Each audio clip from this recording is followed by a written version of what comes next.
Breaking news చూస్తున్నాం. వరంగల్, ఖమ్మం, నల్గొండ పట్టభద్రుల MLC ఉప ఎన్నికకు సర్వం సిద్ధమైంది.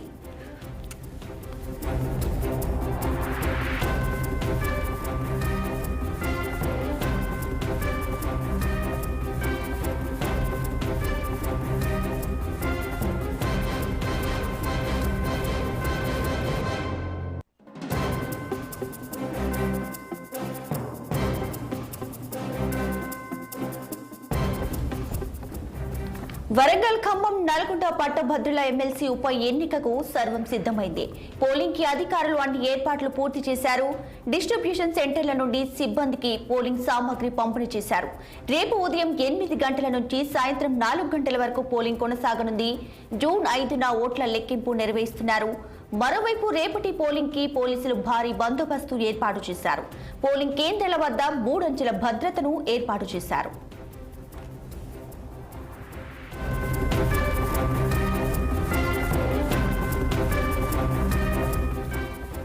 ఉమ్మడి వరంగల్, ఖమ్మం, నల్గొండ జిల్లాల పరిధిలో మొత్తంగా 605 పోలింగ్ కేంద్రాలు ఏర్పాటు చేశారు. ఎమ్మెల్సీ ఉప ఎన్నిక బరిలో 52 మంది అభ్యర్థులు నిలిచారు. పట్టభద్రుల ఎమ్మెల్సీ నియోజకవర్గంలో 12 జిల్లాల పరిధిలో మొత్తంగా 34 నియోజకవర్గాలున్నాయి. వాటి పరిధిలో మొత్తంగా 4,63,839 మంది పట్టభద్రులు ఓటు హక్కును వినియోగించుకున్నారు. వారిలో పురుషులు 2,88,189 మంది ఉన్నారు. ఇక మహిళలు 1,75,645 మంది ఉన్నారు. ఇతరులు 5 మాత్రమే ఉన్నారు.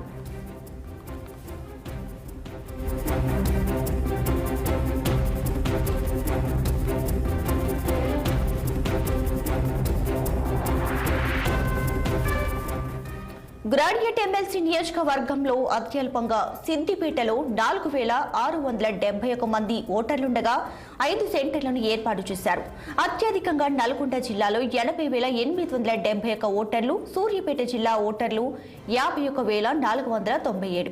ఇక యాదాద్రి జిల్లాలో 34,080 మంది ఓటర్లు ఉన్నారు. అలాగే జనగామలో 23,320 మంది ఓటర్లకు 27 కేంద్రాలు, హన్మకొండలో 43,483 ఓటర్లు ఉండగా 67, ఇక వరంగల్లో 43,594 మంది ఓటర్లకు 59 కేంద్రాలు మాత్రమే ఏర్పాటు చేశారు.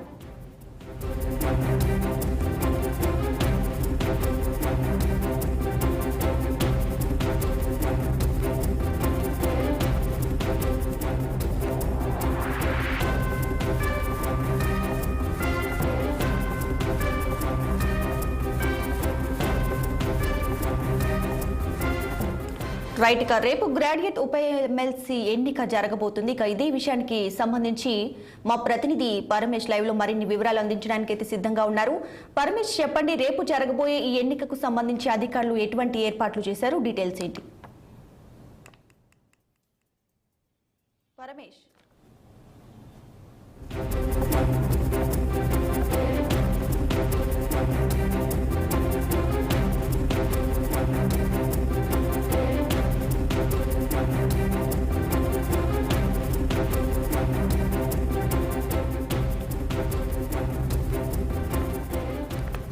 రైట్, ఇక రేపు జరగబోయే గ్రాడ్యుయేట్ ఉప ఎమ్మెల్సీ ఎన్నికకు సంబంధించి మరిన్ని డీటెయిల్స్ అయితే మా ప్రతినిధి పరమేష్ లైవ్ లో అందించడానికి సిద్ధంగా ఉన్నారు.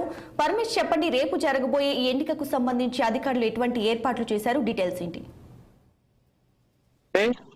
నల్గొండ, వరంగల్, ఖమ్మం ఎమ్మెల్సీ ఉప ఎన్నికలకు సంబంధించిన ఏర్పాట్లు అయితే అధికారులు అన్ని పూర్తి చేశారని చెప్పుకోవచ్చు.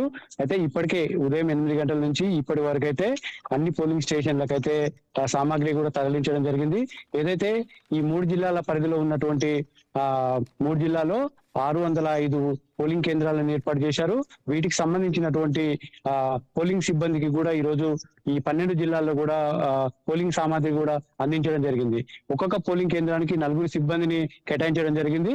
వారితో పాటు ఒక కానిస్టేబుల్ కూడా ఏర్పాటు చేయడం జరిగింది. అయితే ఏదైతే వీళ్ళకి సంబంధించినటువంటి పోలింగ్ సిబ్బందికి దాదాపుగా 32 రకాల సామాగ్రి కూడా అందించడం జరిగింది. ఎక్కడ కూడా ఎలాంటి అవాంఛనీయ సంఘటనలు జరగకుండా అధికారులు అయితే అన్ని ఏర్పాట్లు పూర్తి చేశారు. ఏదైతే పోలింగ్ కేంద్రాల దగ్గర 144 సెక్షన్ కూడా విధించడం జరిగింది.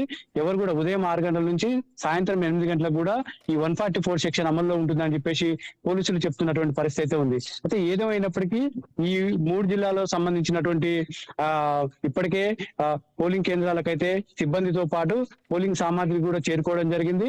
ఈ రోజు కలెక్టర్ అంటే రిటర్నింగ్ ఆఫీసర్ కూడా దగ్గరుండి వీటికి సంబంధించినటువంటి పనులు కూడా పరిశీలించడం జరిగింది. ఈ వరంగల్, ఖమ్మం, ఏదైతే నల్గొండ పట్టభద్రుల నియోజకవర్గాల్లో 4,63,839 మంది ఓటర్లు ఉన్నారు. ఈ ఓటర్లకు సంబంధించినటువంటి ఎక్కడ కూడా ఎలాంటి ఇబ్బందులు జరగకుండానైతే అధికారులు అయితే అన్ని ఏర్పాట్లు చేసినటువంటి పరిస్థితి అయితే ఉంది. అయితే జనరల్ ఎలక్షన్స్ కు ఎమ్మెల్సీ ఎలక్షన్స్ కు కొంత తేడా ఉంటుంది కాబట్టి ఏదైతే పట్టభద్రులు కొంత అవగాహన కల్పించడానికైతే అధికారులు అయితే అన్ని ఏర్పాట్లు చేసినటువంటి పరిస్థితి అయితే ఉంది. జనరల్ ఎలక్షన్ లో వివిఎం ప్యాడ్లతోటి అయితే ఎలక్షన్ జరుగుతుంది. దీంట్లో అయితే బ్యాలెట్ పేపర్ తోటి జరుగుతుంది. ఈ బ్యాలెట్ పేపర్లను అయితే ఖచ్చితంగా ఏదైతే మొదటి ప్రాధాన్యత ఓటు, సెకండ్ ప్రాధాన్యత ఓటు ఏదైతే వేసేటప్పుడు అభ్యర్థికి ఎదురుగా ఉన్నటువంటి ఖాళీ ప్లేస్ లో మాత్రమే ఏదైతే ఎన్నికల అధికారులు సూచించినటువంటి మార్కర్ తో మాత్రమే 1, 2, 3 అని ఇట్లా నెంబర్లు వేయాలని చెప్పేసి సిగ్నేచర్లు చేయడం కానీ, ఇంటూ మార్కులు చేయడం కానీ ఇలాంటివి చేస్తే మాత్రం ఏదైతే వీళ్ళు చేసినటువంటి ఓటింగ్ అయితే వ్యాలిడ్ కాదని చెప్పేసి ఎన్నికల అధికారులు కూడా సూచిస్తున్నటువంటి పరిస్థితి ఉంది.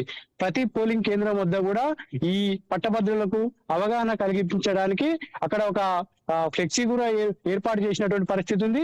అంతేకాకుండా అక్కడ కొన్ని స్టిక్కర్స్ కూడా వేసి ఎవరికి కూడా ఎలాంటి అనుమానాలు ఉన్నా, ఎవరికి కూడా ఎలాంటి క్లారిటీ లేకున్నా కానీ వాటిని మొత్తం నివృత్తి చేయడానికైతే ఇప్పటికే అధికారులు పలు దఫాలుగా అవగాహన కార్యక్రమాలు కల్పించారు. అంతేకాకుండా అక్కడ ఏదైతే ఉన్నదో పోలింగ్ కేంద్రాల వద్ద కూడా ఈ ఫ్లెక్సీలు ఏర్పాటు చేయడం జరిగింది. ఏదేమైనప్పటికీ ఉమ్మడి నల్లగొండ జిల్లాలో ఉదయం నుండి ఇప్పటికీ ఆల్రెడీ డిస్ట్రిబ్యూషన్ కూడా కంప్లీట్ గా వచ్చింది. పోలింగ్ కేంద్రాలకు కూడా సిబ్బంది తమ సామాగ్రితోటి చేరుకున్నటువంటి పరిస్థితి అయితే ఉంది. రేపు ఉదయం 6 గంటల నుంచి 7 గంటల వరకు పోలింగ్ సిబ్బంది ఏదైతే ఏజెంట్లు కావచ్చు, లేకుంటే పోటీలో ఉన్నటువంటి అభ్యర్థుల సమక్షంలో మాక్ పోలింగ్ నిర్వహిస్తారు. అనంతరం 8 గంటల నుంచి సాయంత్రం 4 గంటల వరకు అయితే పోలింగ్ నిర్వహిస్తున్నారు. ఈ పోలింగ్ లో కూడా ఎవరికి కూడా ఎలాంటి ఇబ్బందులు జరగకుండా అన్ని రకాల ఏర్పాట్లు చేశారు. అయితే పోలింగ్ కేంద్రానికి వచ్చేటటువంటి ఎవరికైనా హెల్త్ సంబంధించిన ఇష్యూస్ వచ్చినా గానీ అక్కడ మెడికల్ సంబంధించినటువంటి వాళ్ళని కూడా ఏర్పాటు చేయడం జరిగింది. అంతేకాకుండా ఎండ వేడిమి ఇప్పటికి కూడా కొంత ఎండ పరిస్థితుల్లో అక్కడ వాటర్ సప్లై కూడా చేసినటువంటి పరిస్థితి ఉంది. మొత్తానికి ఉమ్మడి నల్లగొండ జిల్లాలో ఇప్పటికే కలెక్టర్ దాసరి హరిచందన దగ్గరుండి ఈ ఏర్పాట్లను కూడా మొత్తం పరిశీలిస్తున్నటువంటి పరిస్థితి ఉంది. ఏదైతే పోలింగ్ కేంద్రాల్లో కూడా భారీ బందోబస్తు కూడా ఏర్పాటు చేయడం జరిగింది. రేపు ఉదయం 8 గంటల నుంచి సాయంత్రం 4 గంటల వరకు అయితే ఈ పోలింగ్ ప్రక్రియ పూర్తిగా వస్తుంది. తర్వాత అనంతరం ఇక్కడ ఈ 12 జిల్లాలకు సంబంధించినటువంటి ఈ బ్యాలెట్ పేపర్స్ అయితే నల్లగొండ జిల్లాలోనే ఉప్పలపల్లి ఏదైతే గోదాం ఏర్పాటు చేశారో ఆ గోదాంలోనైతే 3 అంచెల భద్రత నడుమ అక్కడ స్ట్రాంగ్ రూమ్ ఏర్పాటు చేయడం జరిగింది. అనంతరం 5వ తారీఖున ఈ ఓటర్ లెక్కింపు కార్యక్రమం అయితే ఉండబోతుంది. పరమేశ్, అలానే ఇప్పుడు బీజేపీ, బీఆర్ఎస్ అలాగే కాంగ్రెస్ నుంచి 3 అభ్యర్థులు బరిలో ఉన్నారు. సో వీరి గెలుపు అవకాశాలు ఏ విధంగా ఉండే అవకాశం ఉంది? అక్కడ ఉన్న వారు ఏమంటున్నారు? అయితే బీజేపీ, బీఆర్ఎస్, కాంగ్రెస్ ఈ 3 కూడా 3 పార్టీలకు సంబంధించినటువంటి వాళ్ళు కూడా ప్రతిష్టాత్మకంగా తీసుకొని విస్తృతంగా ప్రచారం చేసినటువంటి పరిస్థితి అయితే ఉంది. అయితే ఏదైతే ఈ స్థానం గతంలో ఇక్కడ నుండి పల్లా రాజేశ్వర రెడ్డి గెలుపొందడం జరిగింది. ఏదైతే జనగంలో ఆయన పోటీ చేసిన తర్వాత ఈ స్థానం ఖాళీ అయిన తర్వాతకి ఈ ఉప ఎన్నికలు నిర్వహించడం జరుగుతుంది. అయితే బీఆర్ఎస్ మాత్రం ఖచ్చితంగా తమ సిట్టింగ్ స్థానాన్ని తిరిగి కైవసం చేసుకోవాలని చెప్పేసి అనేక కార్యక్రమాలు చేసినటువంటి పరిస్థితి ఉంది. దీంట్లో భాగంగానే కేటీఆర్ కావచ్చు, హరీష్ రావు కావచ్చు ఈ 12 జిల్లాల్లో పర్యటించి ఉద్యోగులను అనేక సమస్యలలో మేము తోడుంటాము, గతంలో కూడా అనేక కార్యక్రమాలు చేశాము, ఈ ఒక్కసారి మాకు అవకాశం ఇవ్వండి, ఖచ్చితంగా మేము అంటే ఏదైతే నిరుద్యోగుల పక్షాన ప్రశ్నించే గొంతుకగా ఉంటామని చెప్పేసి చెప్పిన ప్రయత్నం కూడా అనేక మార్లు చేసినటువంటి పరిస్థితి ఉంది. ఇటు బీజేపీ పార్టీ కూడా ఇటు బండి సంజయ్ కావచ్చు, లక్ష్మణ్ కావచ్చు అనేక మంది జిల్లాల్లో పర్యటిస్తూ బీజేపీ పార్టీతోటే ఈ తెలంగాణ రాష్ట్రం కావచ్చు, లేకుంటే ఏదైనా నిరుద్యోగుల సమస్యలు కావచ్చు బీజేపీ పార్టీతోటే సాధ్యమవుతాయని చెప్పేసి వాళ్ళు కూడా చెప్పే ప్రయత్నం చేసినటువంటి పరిస్థితి ఉంది. కానీ కాంగ్రెస్ పార్టీ మాత్రం అధికారంలో ఉంది. ఈ ఏదైతే 12 జిల్లాలకు సంబంధించినటువంటి 34 నియోజకవర్గాల్లో 32 నియోజకవర్గాల్లో ఎమ్మెల్యేలు ఉన్నారు. ఖచ్చితంగా ఏదేమైనప్పటికీ ఏదైతే మేము కాంగ్రెస్ పార్టీ మేనిఫెస్టోలో ఇచ్చినట్లుగా ఉద్యోగాలు కావచ్చు, లేకుంటే 41 జీవో కావచ్చు, అనేక రకాల పెండింగ్ సమస్యలను కూడా పరిష్కరిస్తామని చెప్పేసి నిరుద్యోగులకు అయితే చెప్తున్నటువంటి పరిస్థితి ఉంది. గత 10 సంవత్సరాలుగా టీఆర్ఎస్ ప్రభుత్వం అనేక ఇబ్బందులకు గురి చేసింది, ఉద్యోగులను కావచ్చు, నిరుద్యోగులను కావచ్చు. ఏదేమైనప్పటికీ ఆ ప్రభుత్వం వచ్చింది, ఖచ్చితంగా నిరుద్యోగులను, ఉద్యోగులను ఖచ్చితంగా కడుపులో పెట్టి చూసుకుంటామని చెప్పేసి చెప్పే ప్రయత్నం అయితే చేస్తున్నటువంటి పరిస్థితి ఉంది. గత ఎన్నికల్లో తీర్మానం మండలిలో పోటీ చేయడం జరిగింది, ఆయన సెకండ్ స్థానంలో ఉన్నాడు.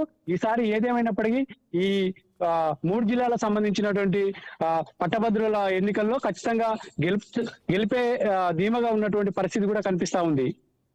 Right. Paramesh, thanks for the updates.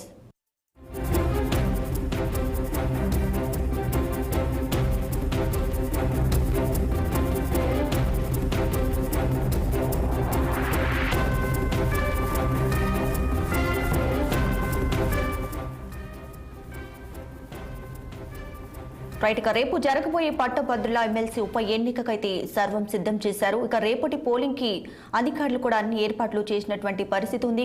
So మరిన్ని డీటెయిల్స్ అందించడానికి మా ప్రతినిధి అయ్యప్ప ఖమ్మం నుంచి రెడీగా ఉన్నారు. అయ్యప్ప, చెప్పండి, రేపు జరగబోయే ఎన్నికలకు సంబంధించి డీటెయిల్స్ ఏంటి? ఇదిగా వరంగల్, ఖమ్మం, నల్గొండ పట్టభద్రుల ఎన్నికలకు సర్వం సిద్ధమైంది. రేపు జరగనున్న ఎమ్మెల్సీ ఎన్నికలకు పూర్తి ఏర్పాట్లు చేశారు అధికారులు.